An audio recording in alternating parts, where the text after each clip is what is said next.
All right, stopwatch started. Hello, everyone, and welcome to my religious contributor presentation. The person that I researched for this assignment was James Fowler. So let's get started. So as you're following along with the presentation, think about how the symbol of the snowball, which I chose, relates to James Fowler's work. And bear in mind that there's only so much that I'm able to cover within 10 minutes. So I added a lot of detail into my speaker's notes for additional information that you can review on your own time. So James Fowler was born in the year 1940 and died in 2015. He was raised in a Methodist family and became a Methodist minister himself.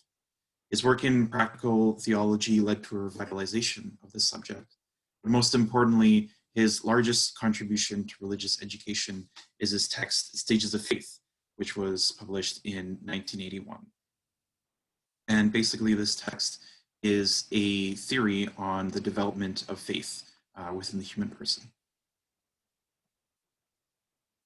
So the first section of Fowler's book universalizes faith. And one quote that really sums up Fowler's argument effectively is faith is a human universal, which comes out of his introduction.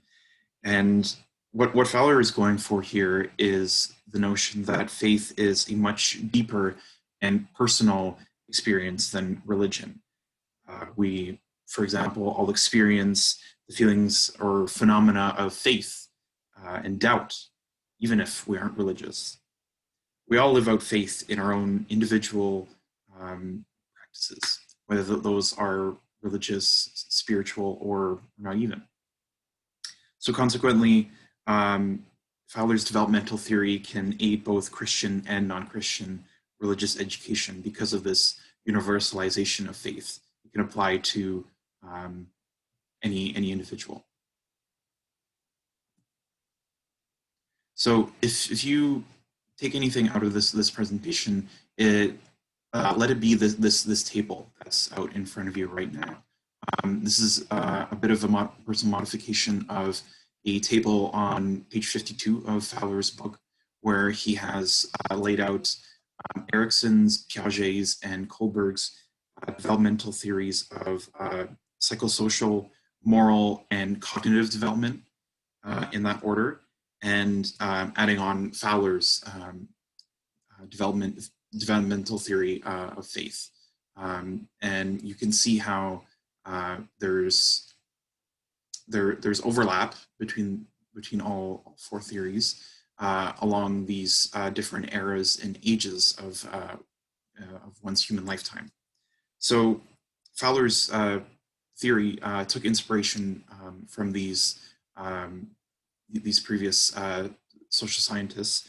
However, where you see Erikson's, Piaget's, and Kohlberg's theories expressing themselves through very largely formal terms, Fowler's theory is expressed in spiritual terms because of the subjectivity of every person's faith journey. One example of this is that Fowler points out that many adults arrive and remain at stage 3, the synthetic conventional stage, which is also known as the conformity phase. And so not everyone makes it all the way to stage 6. Everyone has their own subjective journey of faith. So I'm going to go through the 6 stages briefly and talk about how there are certain models or metaphors that could be viewed in order to understand faith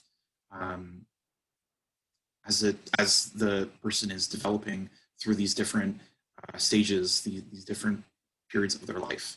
So stage 1 and stage 2, they're very linked together.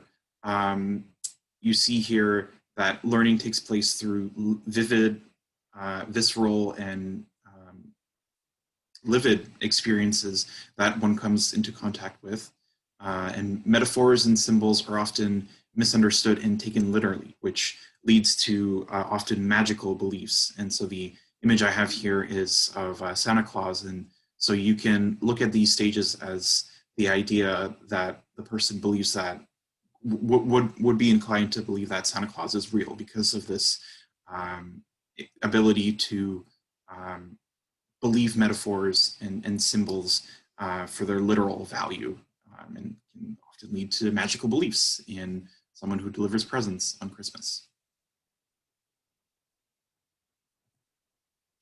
All right, so following stage 1 and stage 2, we have stage 3, the synthetic conventional faith, and stage 4, individuative reflective faith. So stage 3, as I mentioned earlier, is also known as the conformist stage.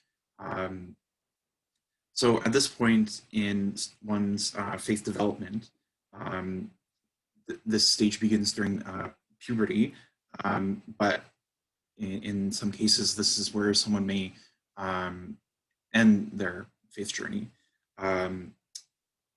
Here's a quote from Fowler. The adolescent's religious hunger is for a God who knows, accepts, and confirms the self deeply, and who serves as an infinite guarantor of the self with its forming myth of personal identity and faith. In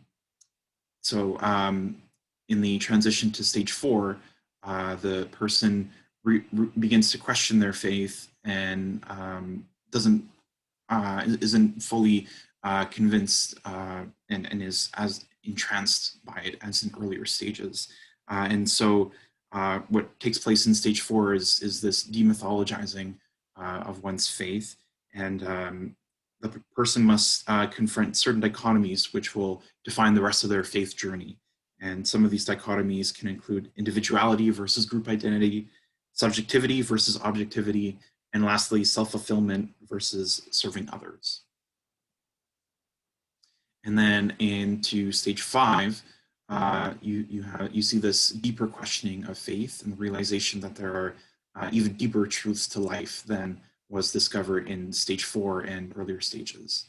And then the final stage within Fowler's developmental theory is universalizing faith, which is rare to see in people, but the people who do reach this stage are able to partake in religious dialogue on a macro scale. They have a pluralistic understanding of faith, and yet they're still aware that some things humans just simply cannot explain about the world.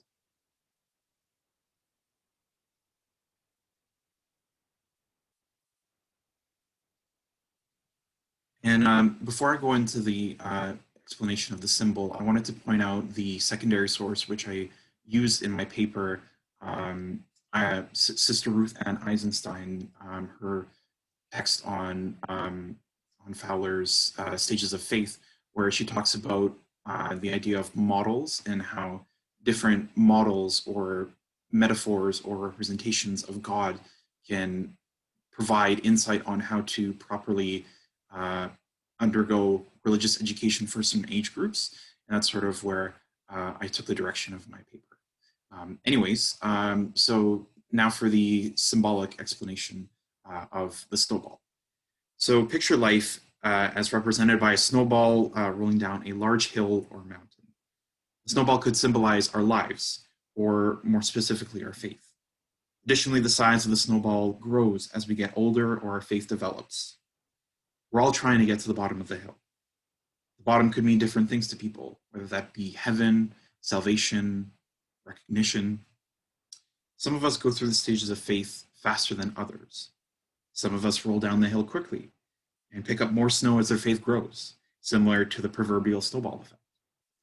Yet others may get stuck behind a tree, for example, and get stuck at stage 3, or their faith journey ends at different phases, or there's some disillusionment, or they feel lost, and it takes a while for their faith to grow even further.